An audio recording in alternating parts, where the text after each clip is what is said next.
Quelques semaines de vacances et retour dans la surface de vérité. Mesdames, Messieurs, bonsoir et bienvenue. L'invité du jour sur la scène sociopolitique burkinabé, il boxe en pleine face et non en dessous de la ceinture. Son discours est sans concession à l'image de son mentor, le professeur Laurent Bado.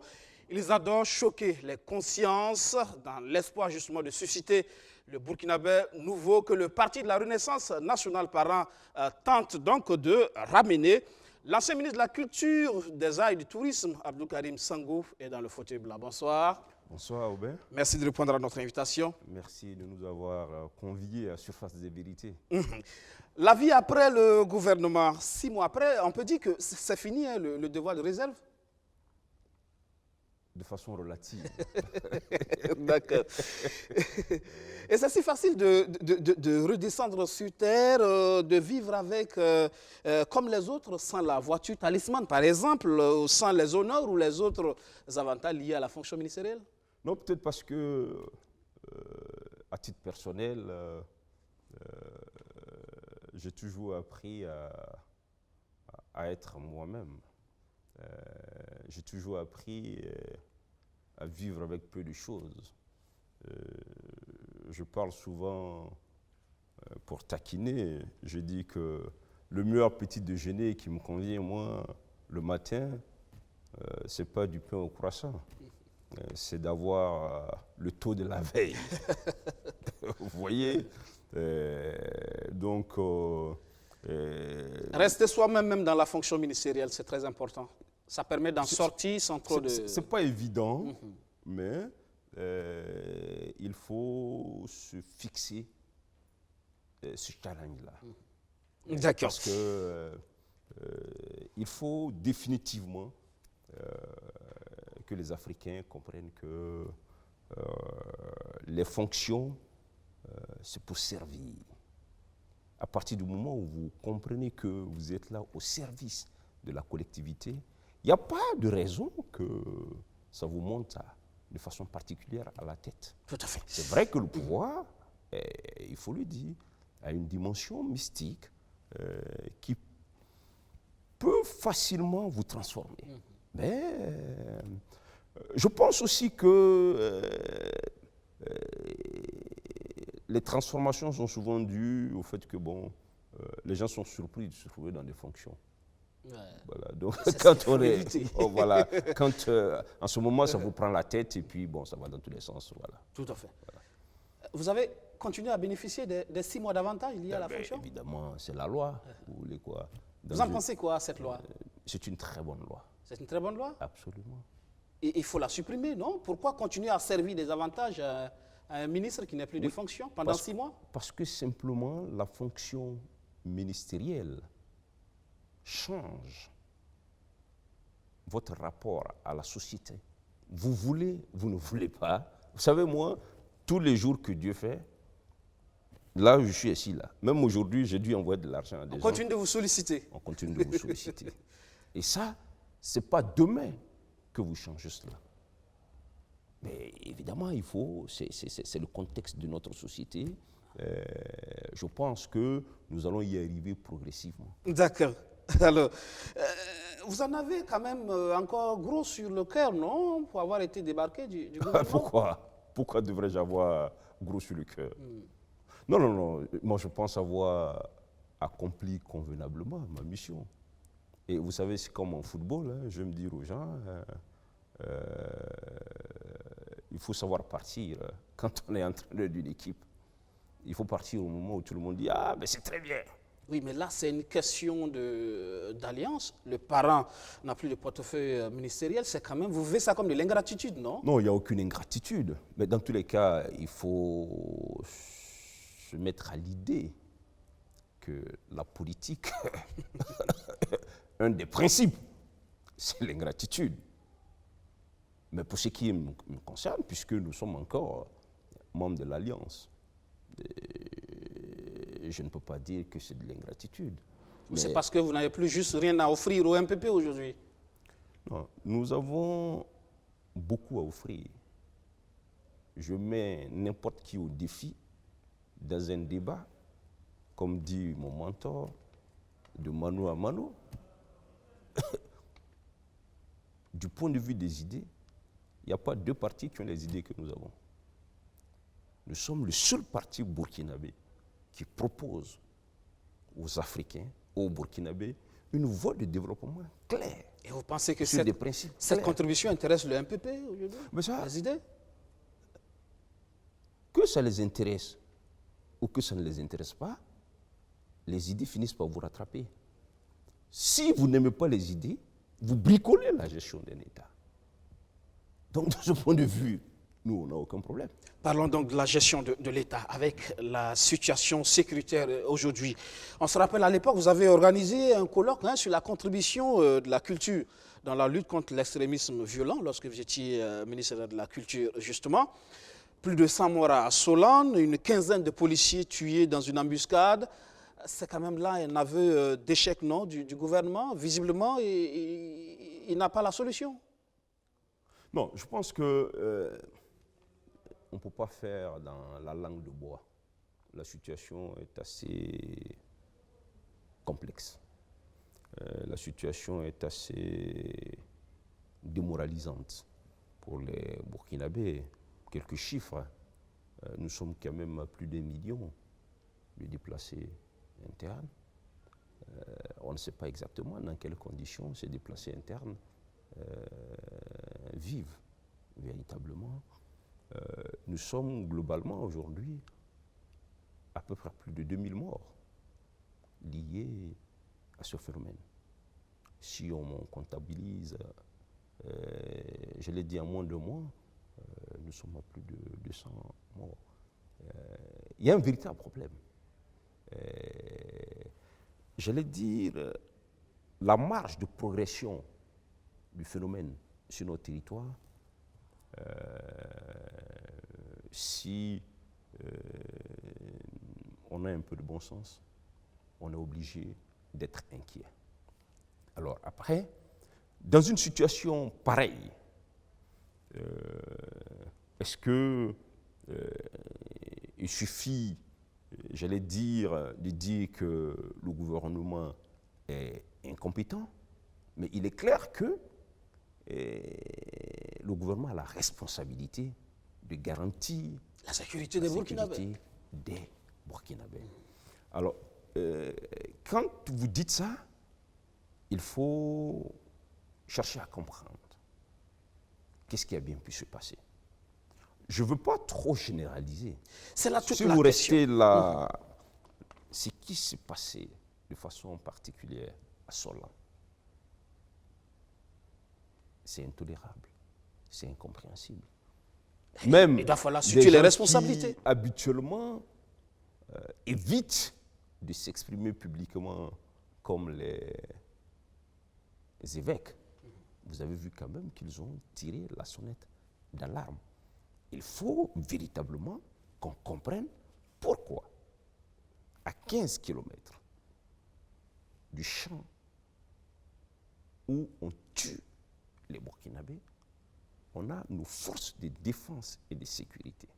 Un détachement. Dont la mission première, sauf si les règles ont changé dans les écoles de formation, c'est vrai que moi je ne suis pas un militaire, c'est pour ça que c'est des questions que j'aborde avec beaucoup de précaution, mais j'ai toujours entendu que la devise du militaire, c'est mourir pour sa patrie. Alors, qu'est-ce qui se passe pour qu'il n'y ait pas une intervention? L'explication de dire que les voies sont minées, c'est complètement inacceptable. Pour vous, c'est inacceptable? Pour moi, c'est complètement inacceptable. C'est un argument qu'il ne faut même pas avancer. Il faut se donner les moyens d'y arriver. Deuxième problème, manifestement, plus on s'intéresse à cette question, tout semble indiquer que nous avions des informations qu'il y avait des risques d'attaque dans la zone. Il y a eu de l'alerte quand même. Il y a eu de l'alerte. Alors, pourquoi y a-t-il eu une négligence de ce point de vue? Donc, je pense que, de ce point de vue, on n'a même pas besoin d'être stratège militaire. Il y a des choses qui sautent à l'œil. Hein? Il y a des choses qui sautent à l'œil. Et là, il faut situer les responsabilités. Les responsabilités et que les sanctions conséquentes soient prises. Parce que si, face à une situation comme ça, des responsabilités ne sont pas situées, des sanctions ne tombent pas, je ne sais pas sur la tête de qui ça doit tomber, ce n'est pas de ça que je parle. Mais je dis, il faut que, absolument, sur ça, sinon, c'est le désespoir. Sinon, il n'y a pas un sans deux. Si vous n'avez pas sanctionné ici, pourquoi demain à l'Est, un événement de ce genre, je touche du bois, ne pourrait pas se produire. Donc de ce point de vue, je pense que le chef de l'État, il a, à mon avis, tous les éléments dans sa main. Et puis, il faut qu'il écoute le peuple. Hein. Le sentiment que j'ai, c'est que l'ensemble des Burkinabés, comme un seul homme, sur cette question, demande que des responsabilités soient situées et que des gens en répondent, c'est tout. Répondre, justement. L'opposition politique et des organisations de la société civile, justement, pensent que le ministre de la Défense et le Premier ministre doivent démissionner. Je ne souhaiterais pas. Peut-être que pour le symbole, c'est déjà important pour rassurer. Moi je ne souhaiterais pas personnaliser le débat. Voilà, sur la personne du Premier ministre ou sur la personne. Eh ben, parce que il faut, ce qu'il faut, je le répète, c'est de situer les responsabilités. Est-ce que le ministre de la Défense, ce qui devait être son rôle en la matière, est-ce qu'il ne l'a pas fait? Est-ce que le Premier ministre, ce qui devait être son rôle pour parer à ce qui est arrivé, est-ce qu'ils ne l'ont pas fait? Alors, en ce moment, c'est eux. Est-ce que c'est le chef d'état-major? Est-ce que c'est ça? Donc, il faut qu'on ait la chaîne des responsabilités. Parce que si vous dites tout de suite, le ministre de la Défense, OK, vous pouvez l'enlever, ça pourrait ne pas résoudre le problème. Le problème pourrait se situer à un autre niveau. Parce que je rappelle que quand même, on est au 3e ministre. Comme pour dire que s'il suffisait d'enlever les ministres pour trouver une réponse, je ne dis pas de ne pas le sanctionner, mais aussi longtemps qu'on ne saura pas qu'est-ce qui s'est passé. Toujours est-il que des têtes doivent tomber. Absolument. Ça, sur ce principe, moi, c'est non négociable. Voilà.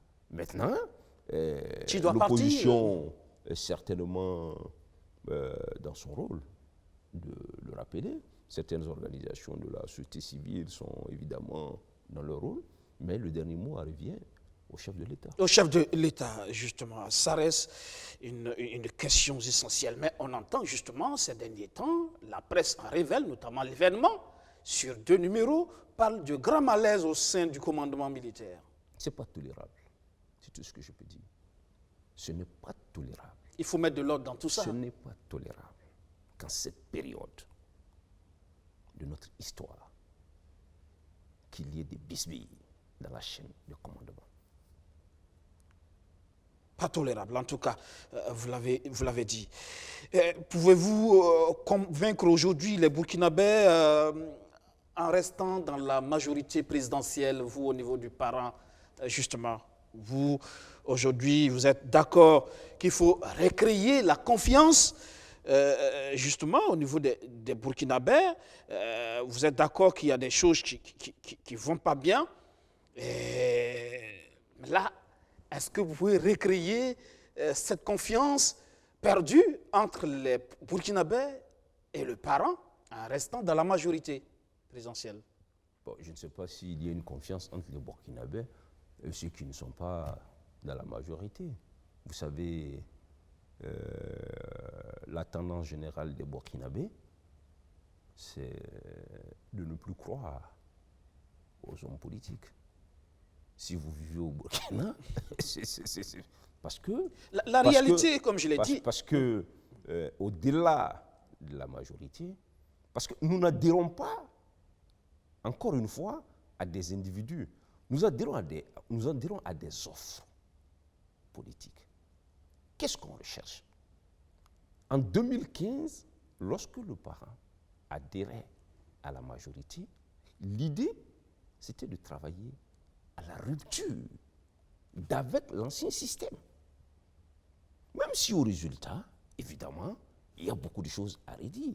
Parce que le slogan de l'insurrection, comme je l'ai indiqué dans une interview récemment, nous devons, en tant qu'acteurs politiques, qui avions pris part à l'insurrection, chaque fois nous souvenir que de notre fête, des idées que nous avons défendues, des Burkinabés ont perdu la vie dans la défense d'un idéal de vie, lequel, plus de justice, plus d'équité, moins de pauvreté, ils ne veulent plus de corruption. Ça doit être notre leitmotiv. C'est ça qui nous a motivés, nous, à dire on va à la majorité et on contribue à changer ces choses. Alors, en même temps, nous sommes lucides pour comprendre qu'un système qui est mis en place sur 30 ans, il faut des rêveurs là. Il faut des démagogues pour dire que vous changez ça en 5 ans. C'est un travail patient.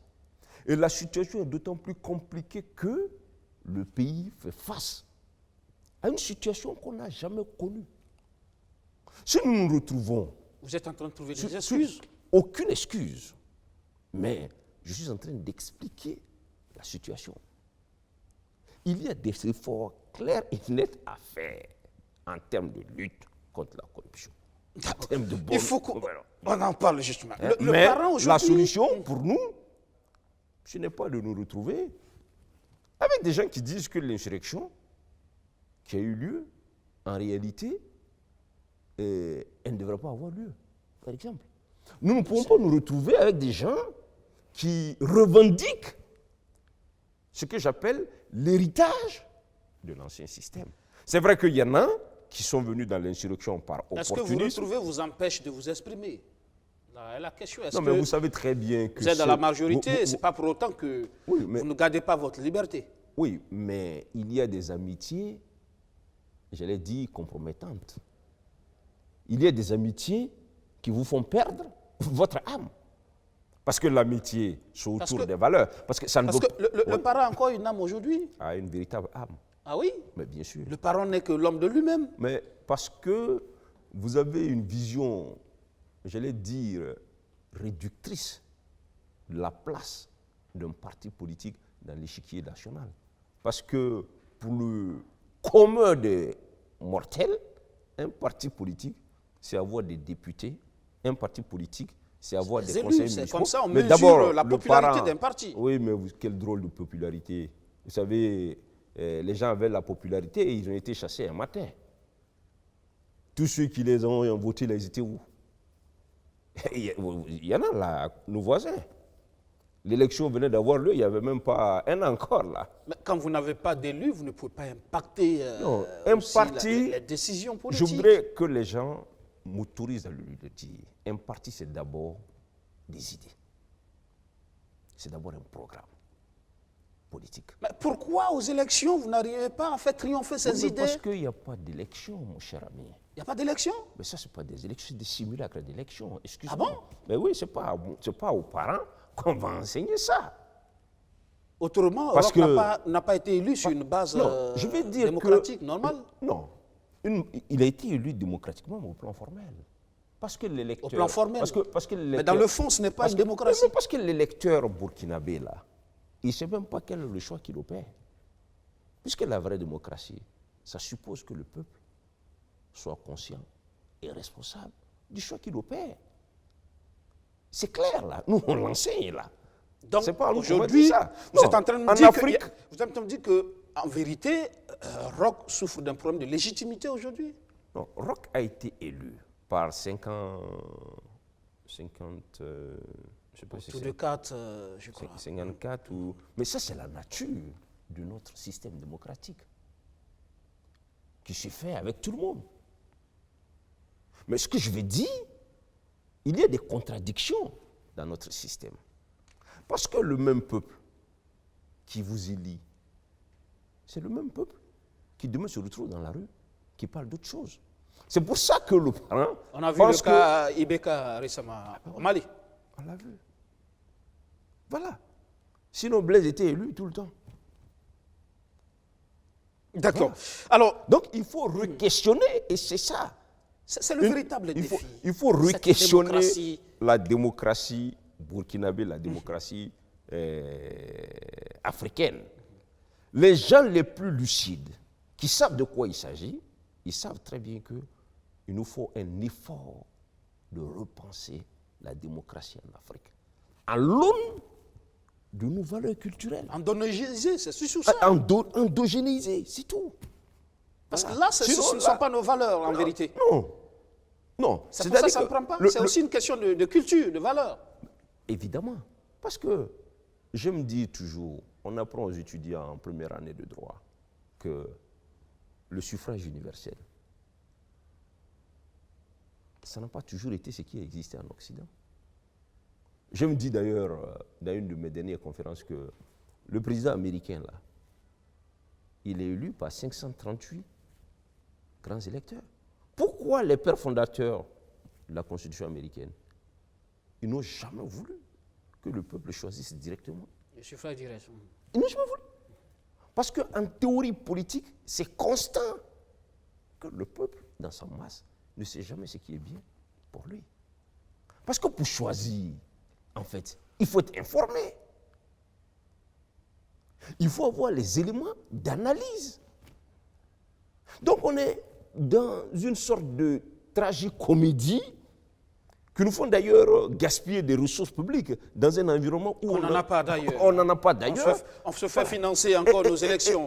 Et c'est ça qui fait la spécificité du parent. Nous, depuis 1999, nous avons un modèle de démocratie pensé selon nos référents culturels. Encore faudra-t-il faire triompher justement ce système. Voilà.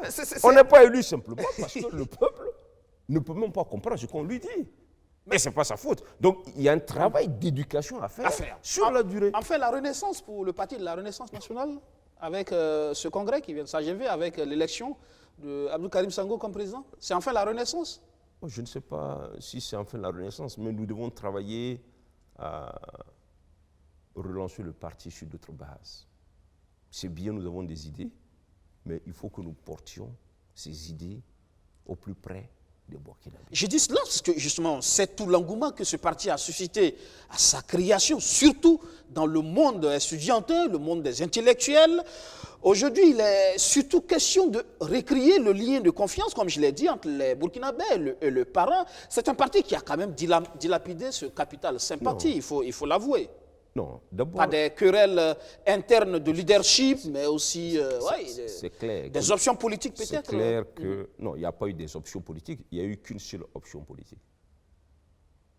L'option d'intégrer la majorité. Ça, ce n'est pas un problème. Vous ne pensez pas que ça a eu un impact? Non, comme vous dites les options politiques, je veux dire l'option d'intégrer la majorité en 2015. Et cette option a certainement impacté. Certainement.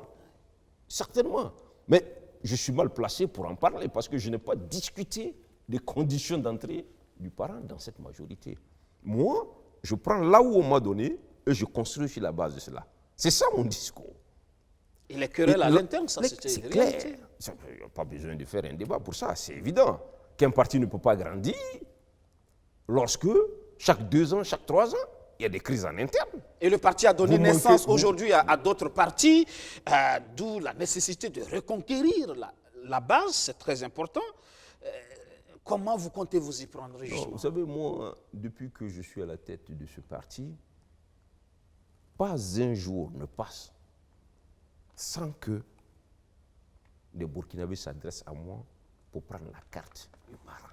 Ah oui? Pour dire, monsieur le ministre, avec tout le respect que j'ai pour ceux que j'ai remplacés, nous souhaitons revenir, parce qu'on pense qu'avec vous, nous allons retrouver... Il y a un regain d'intérêt pour le parent? Absolument. Ah oui? Mais vous n'avez plus de portefeuille ministériel. Qu'est-ce qui vous retient à la majorité, finalement? Mais nous ne sommes pas allés à la majorité pour un portefeuille ministériel. C'est quand même réducteur. Parce que là, vous semblez noyé dans cette majorité avec tout ce qui est dénoncé aujourd'hui. Est-ce que vous n'avez pas peur, justement, de ne pas réussir votre mission? Nous-mêmes, on dénonce aussi. Mais on dénonce à l'interne. Dénoncer en l'interne, avouons quand même que votre discours ne peut pas porter.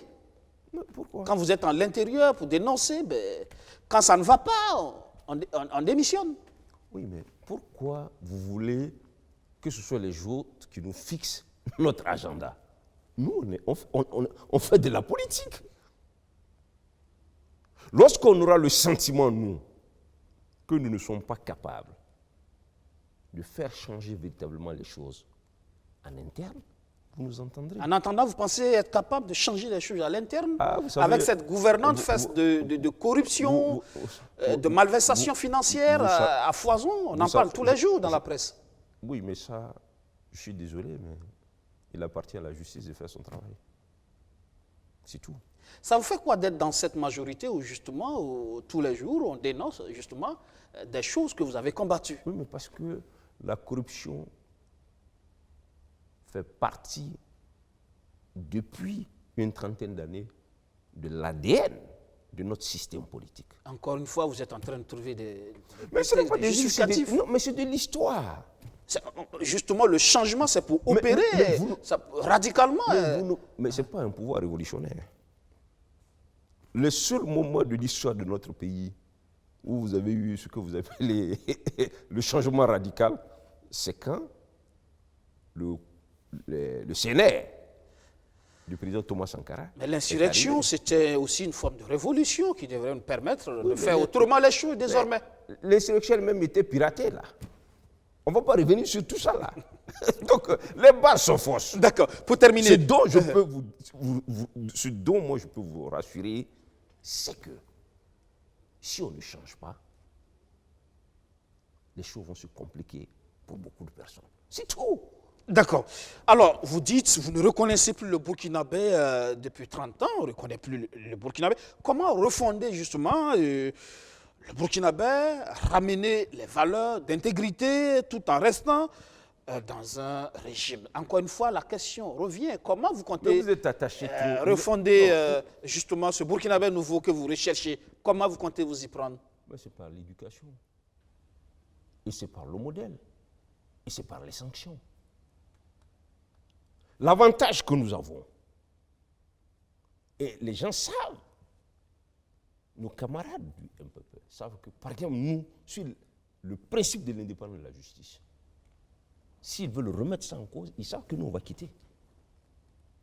Elle est indépendante parce que vous pensez qu'elle est indépendante, la justice burkinabé, je mets quiconque au défi de venir me le démontrer sur votre plateau. C'est une des justices, comme je l'ai dit dans ma dernière interview, les plus indépendantes aujourd'hui dans le monde. C'est clair, c'est net. Vous parlez tout à l'heure d'élections formelles, mais est-ce que cette indépendance de la justice, elle n'est pas juste formelle? Non, je m'explique. Aujourd'hui... À quoi c'est une indépendance quand vous n'avez pas les moyens de... Mais quels moyens? De votre indépendance. Les moyens, il s'agit de quoi? Quand des assises, on ne donne pas les moyens à la justice de tenir des assises criminelles, quand c'est l'extérieur qui doit financer cela, et donc ça ne se tient pas. Oui, mais bon, si c'est ça, c'est des réalités aussi. Si c'est ce que vous dites, mais ça, c'est la réalité du Burkina, parce qu'on recourt à l'extérieur pour financer plein de choses. Mais ce que je veux dire, du point de vue d'engager les procédures judiciaires, les juges sont indépendants. Du point de vue des enquêtes, ils sont indépendants. C'est tout. Il leur appartient maintenant de faire le travail. Et ça, c'est des éléments qui doivent nous permettre, je l'ai dit, de faire renaître le Burkinabé nouveau. Vous voulez que la corruption disparaisse? Attrapez les voleurs, mettez-les en prison. Il n'y a pas de débat là. C'est pour ça que j'ai l'impression qu'aux parents, vous avez un comportement, excusez-moi, super paradoxal. Et justement, il faut faire des choses. Vous savez que vous voulez refonder le Burkinabé, ramener des valeurs, mais vous êtes dans un système étiqueté avec justement des valeurs aux antipodes. Comment encore le système? Non, le système a ses faiblesses, mais le système a ses forces. Puisque le système vous donne la solution à ses faiblesses, utilisez-les.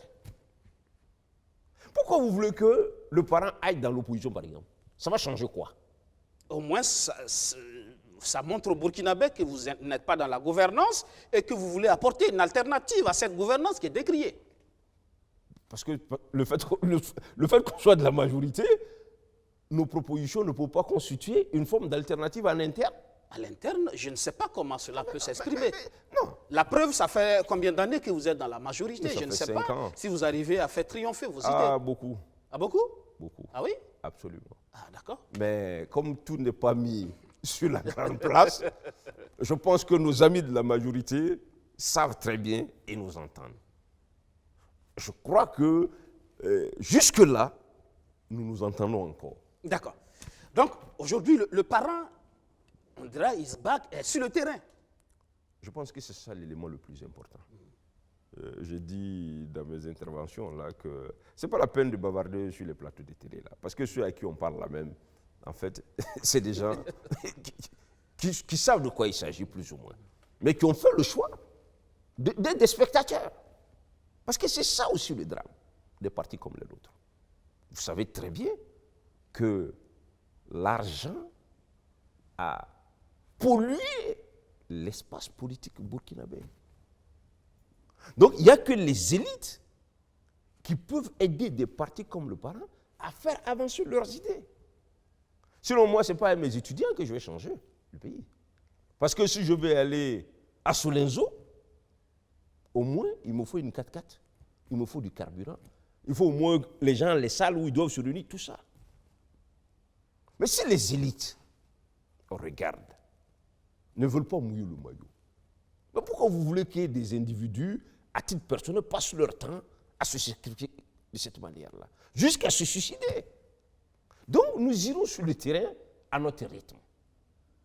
Rassurez-vous, je tiens à rassurer les Burkinabés que le parent est dans la majorité sans compromission. Jusque-là, la ligne rouge n'a pas été franchie. Et nos amis savent que si la ligne rouge est franchie, nous allons le dire publiquement et nous allons partir. Il n'y a pas de débat. D'accord. Merci. Mais le pays, je rappelle, la situation du pays est telle qu'il ne faut pas ajouter de la fragilité à la fragilité. En fait, c'est de la sagesse dont nous sommes en train de faire preuve. Parce que nous sommes conscients que les changements profonds, ce n'est pas les choses qui se font de façon spectaculaire. Vous avez des hommes politiques qui font dans la démagogie, bouya, on connaît l'Afrique là. C'est les mêmes histoires. On change Pierre, on met Paul. Moi, je suis un observateur averti de la scène politique africaine, en théorie et en pratique. On n'a pas encore une masse critique de véritables hommes intègres. Ça demande du temps. Ça demande que le peuple soit suffisamment éduqué pour comprendre un certain nombre de choses. C'est ce travail que le parent veut faire. Entend faire. D'accord. Merci, Abdul Karim Sango, président du parent, le parti de la Renaissance nationale. Merci d'être passé dans le fauteuil blanc. Merci de nous avoir invités. Mesdames, Messieurs, ça sera tout pour ce numéro de Surface de Vérité. Merci de l'avoir suivi. À la semaine prochaine avec un nouvel invité. Bonsoir.